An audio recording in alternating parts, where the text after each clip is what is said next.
Magandang hapon po at narito na po ang resulta ng ating 5pm Pieces o Lotto results today. At para po sa draw natin ngayon ay ang 3D Lotto at ang 2D Lotto.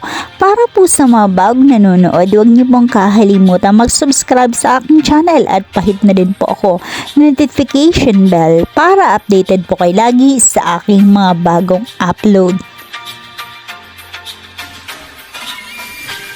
And for 2D Lotto, 5pm draw, 8 and 18 in exact order. And for 3D Lotto, 5pm draw, 8, 8, and 4 in exact order.